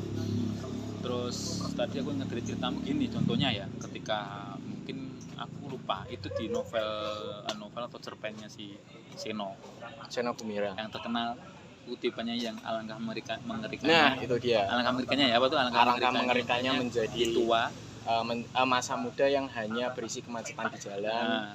Yang menjadi tua berisi kemacetan di jalan segala macam itu kan. Itu kan fenomena ditangkap sama Seno jelas itu. Iya betul. Nah dengan kita baca karyanya dia, kita tuh kayak merefleksi kayak oh iya ya gitu. Gitu. Bukan berarti kita nggak bekerja juga secara enggak, tapi kayak kita nge-pause dikit. Betul. Jadi sastra tuh mengajak berpikir lamban gitu. Jadi kayak yang kamu ya. lakuin ini bener nggak sih gitu loh. Jangan kamu terlalu kaulik, terlalu gila kerja sampai lupa segala macam. Percepatan tuh bagus, tapi ya dianalogikan ke kendaraan aja. Kalau kita kebut-kebutan kan bisa nabrak, efeknya bisa chaos. Betul. Lebih baik pelan tapi pasti gitu. Kalau temanku malah punya quote yang mungkin ketawa ya. Itu soal banter godak sopo, ya kan, kalem ngenteni sopo. Jadi kan harus seimbang. Jadi kamu cepat loh mau ngejar siapa, nah kamu kalem nunggu siapa. Nah, itu menurut term yang menarik meskipun itu guyon ya, tapi dia menyimpulkan bahwa ya kamu harus bisa menjadi titik tengah yang imbang gitu loh. Balance kan tujuannya seharusnya. Iya betul. Nah, itulah aku melihatnya ya, aku ngeliat di itu. Menarik sekali Mas. Terus itu poin terakhir tentang literasi yang pengen aku tanyain tuh.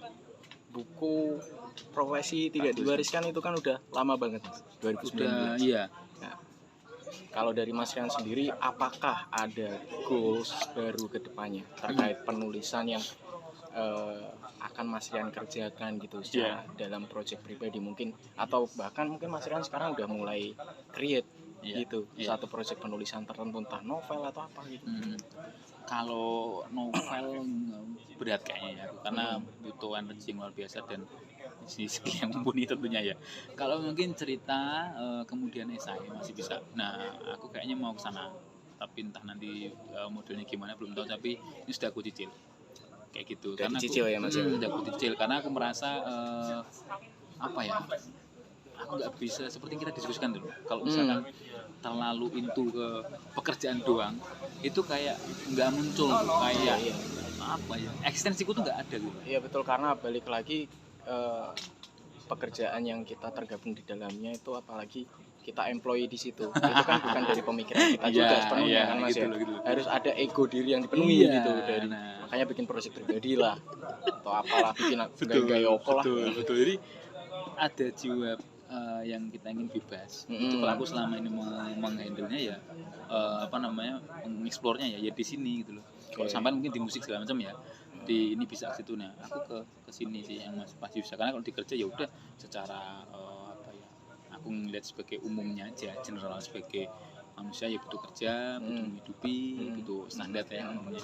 Tapi di situ aja ternyata nggak cukup. Karena ada part yang ya kita pengen, ya tadi benar kata sampean, ada ego untuk bebas itu tinggi kan. Nah melalui karya ini bisa gitu. Jadi sangat kita nanti sih Mas karya Mas Rian ke depannya. Mungkin kalau ada teman-teman pendengar yang penasaran juga sama karya Mas Rian sebelumnya, itu bisa follow dan berkorespondensi di Instagram Mas Rian ya Mas. Karena Mas Rian ini orang yang cukup responsif. Di DM tuh 24/7 pasti dibales teman-teman. Udah kayak admin chatbot Mas Rian tuh. Responsif banget kalau bales. Instagramnya apa Mas? @rianfirmansyah. _Rian _Rian Firmansyah. Silakan di follow teman-teman. Dan ini Mas, maksudnya buku pertama tuh possible buat pre-order atau bahkan ada yang ready stock nggak sih? Kalau misalkan teman-teman ada yang mau. Nggak ada, tapi kalau misalkan mau pesan ya kita lihat berapa banyak gitu. Okay. Dulu aku cuma 150 tuh. 150 ya. 150 bits kan. Awalnya aku cuma 50. Terus kemudian teman-teman yang DM segala macam itu ya alhamdulillah ya. Ternyata nggak expect aku. Di luar ekspektasi ya. Nggak tahu aku ya, itu mungkin anak-anak penasaran aja apa sih yang dibikin bocah gitu kan kayaknya. Tapi aku aneh aja gitu. Ya, tapi tadi bener kata sampean, cuman pokoknya ongkos produksi ketutup udah selesai gitu. Nyakup gitu. Nah, jadi kalau misalkan mau pesen sih mungkin bisa ya berapa banyak dulu nih gitu. Sama kalau misalkan mau PDF-nya ya bisa. Oke. Nah, kalau teman-teman mau PDF-nya langsung aja DM aja di Instagram _Rian_Firmansyah. Silakan teman-teman, jadi silakan berkorespondensi dan sharing mungkin, karena Mas Rian ini ada orang yang sangat terbuka dan nggak memandang usia. Kalian masih SD, kalian masih SMP, kalian anak tapi SD udah ada yang punya media sosial sekarang ya. Ada yang apa Mas? Anak SD sudah punya media sosial ya. Pasti punya sih Mas. Kalau aku lihat di sekitar aku sih sepupu-sepupu, adik-adik, saudara-saudara tuh udah punya semua. Ya, balik lagi fenomena. Emang kebutuhan sih kayaknya Mas. Biar mereka nggak telat juga melek teknologi dari kecil. Cuman problemnya mungkin lebih ke pembatasannya itu. Ya sih, karena anak kan curiosity-nya tinggi dan mereka masih belum terarah juga. Itu harus dibatasin ya. Nah, sebelum masuk ke segmen terakhir nih Mas, sebenarnya aku pengen tahu tentang personal dari Mas Rian sendiri. Mungkin tadi kan kita bahas soal pergerakan gitu. Nggak afdol sih menurut aku kalau kita nggak tahu perspektif personal dari Mas Rian sendiri.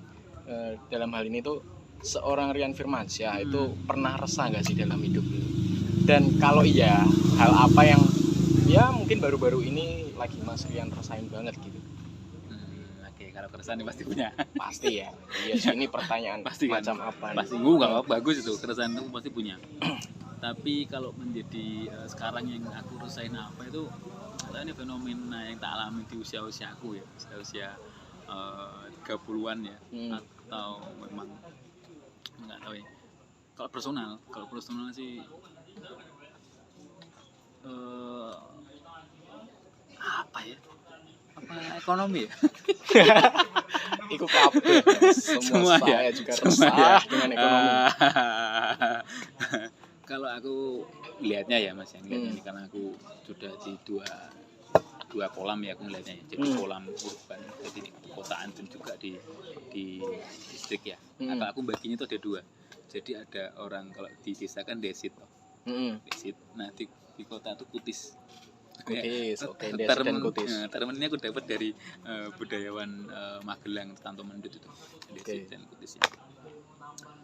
Aku yang menjadi keresahan itu soal ini loh, apa namanya, kalau kedepannya misalkan yang terjadi adalah soal krisis, bukan aku sok ini ya.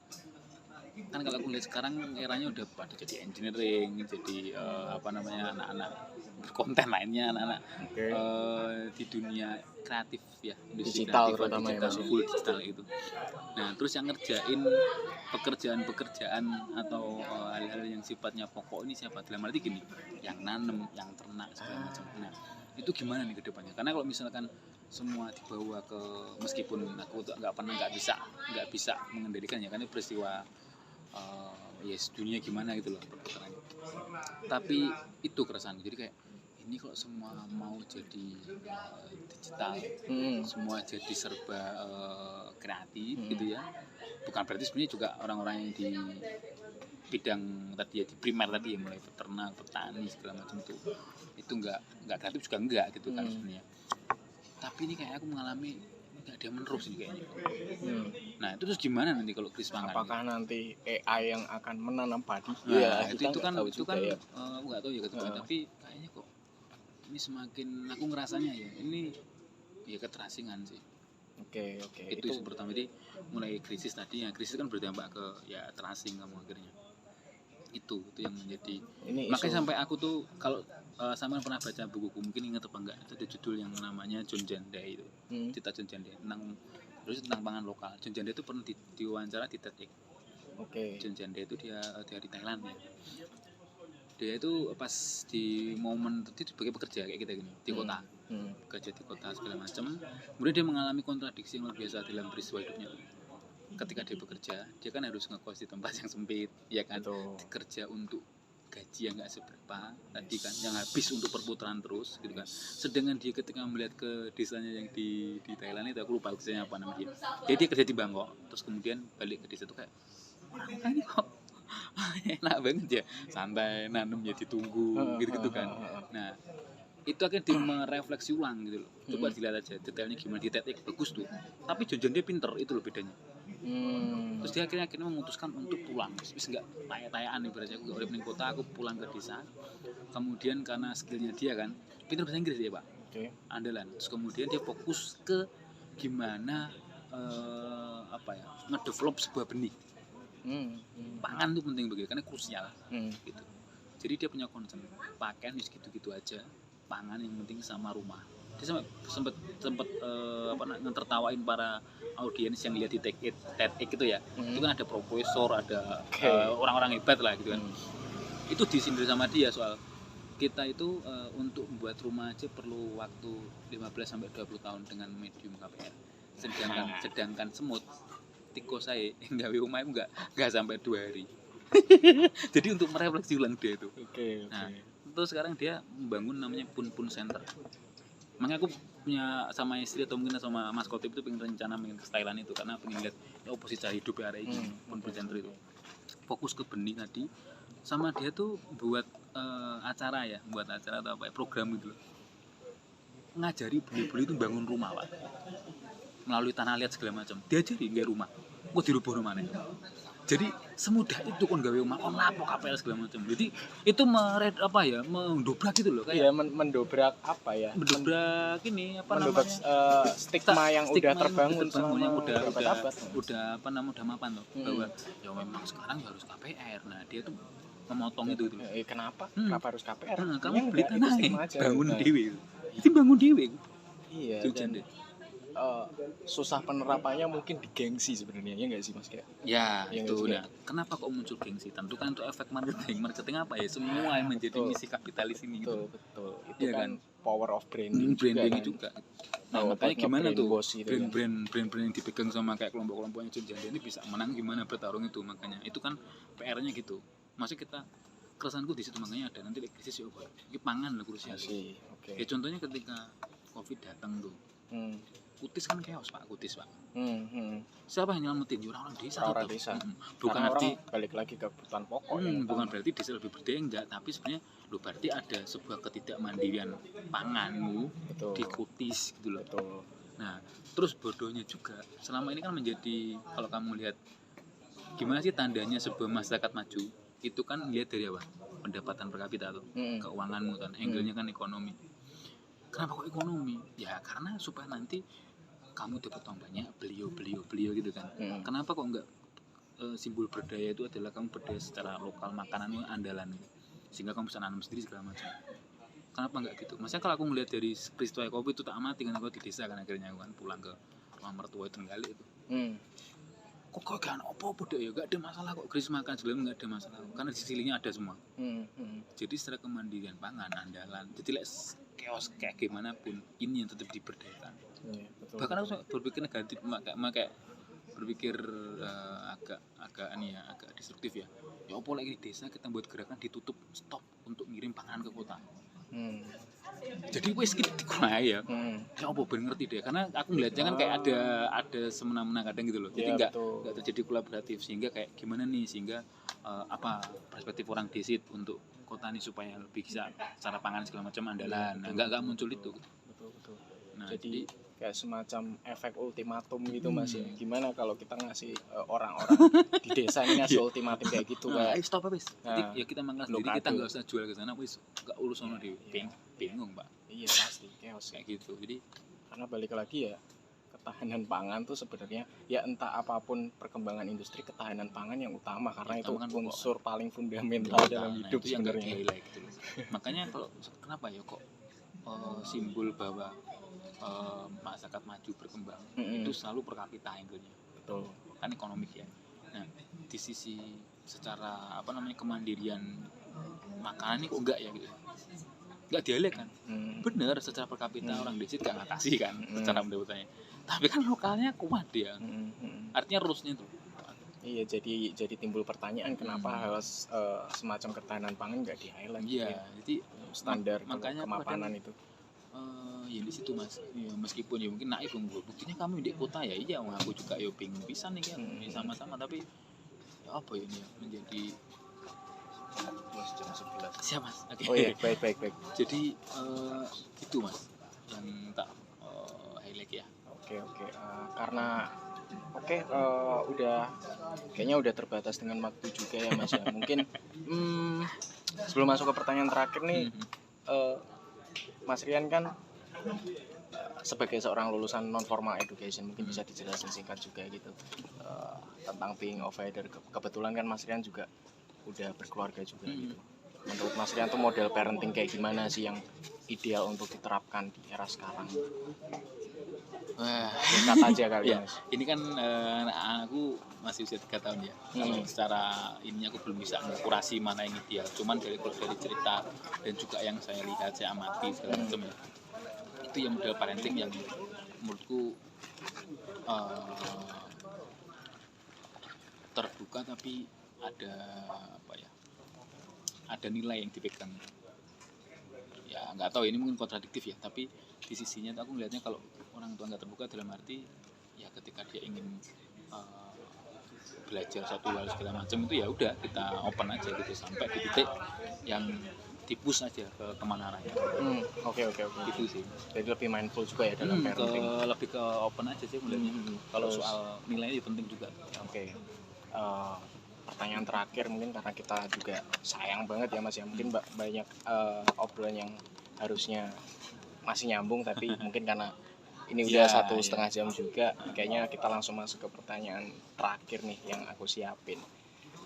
Ini terkait dengan movement sih, gimana goals kita as a media di 1993 Jurnal ini sesuai dengan tagline kita. Ini kan cultivate idea, artinya menumbuhkan ide dan nge-trigger teman-teman yang berkegiatan kreatif di daerah-daerah tuh biar ke-trigger gitu dengan ya mungkin sedikit movement yang kita berikan dan sedikit insight yang kita berikan di sini. Kita memang belum maksimal karena kita juga baru mulai gitu. Jadi kira-kira kalau dari Mas Rian sendiri tuh apa sih pesan yang pengen Mas Rian sampaikan gitu buat para pelaku movement, kesenian atau kreatif industri yang berprogres di daerah dimanapun itu gitu. Kalau di movement ya, kalau soal movement ya aku melihatnya sih secara skill, pengetahuan segala macam sudah mumpuni. Cuman yang perlu di highlight itu sebenarnya dari gerakan itu ya mau nggak mau ya tetap soal how to manage-nya itu loh. Nah itu harus penting ditata benar, maksudnya kayak manage itu pasti berhubungan dengan goals-nya apa, itu harus clear karena kalau nggak ada itu ya sehebat apapun ya nggak bisa itu berjalan secara sustain. Aku lihat betul harus ada manage, artinya manajemen karya, manajemen itu harus ada semua gitu. Kalau enggak ya aku ngalami sendiri gitu loh. Artinya kalau kita tembak secara sporadis, coba aja dulu nggak bisa. Iya. Karena nggak coba-coba. Kalau memang movement lo ya. Tapi kalau itu kamu sekedar nyoba aja trial ya silakan. Tapi kalau kamu udah berstate movement ya harus termanage dengan baik. Artinya ya ada yang ngelit, ada yang kita pegang secara apa nih nilai yang kita pegang gitu kan. Terus goalsnya kemana nih supaya sustain apa yang perlu ini itu harus clear semua gitu sih. Ya betul, karena untuk mencapai itu tadi ya Mas ya, persistensi, konsistensi sama goals yang di-create gitu. Oke Mas Rian, mungkin itu aja sih end of obrolan kita kali ini. Terima kasih banget Mas Rian dan Mas Pandu. Ya, di sini juga ada istrinya Mas Rian ya. Terima kasih Mbak udah hadir di sini, nyempetin waktu di tengah kesibukannya gitu ya. Terakhir buat teman-teman yang mau berkorespondensi dengan kita bisa follow akun Instagram @1993journal _5 kali 1993 journal dan bisa untuk update podcast terbaru dari kita bisa langsung lihat di Spotify 1993 Siniar dan juga sementara karena kita belum create website untuk artikel-artikel dari kita bisa lihat di portal Medium kita 1993journal.medium.com. Sekali lagi terima kasih untuk Mas Rian udah hadir. Semoga kita bisa ngobrol lagi ya Mas di lain episode entah apapun formatnya atau kita berkorespondensi dalam format konten lainnya. Jadi sekian dan sampai jumpa di segmen Cultivate Idea episode selanjutnya. Thank you. 1 jam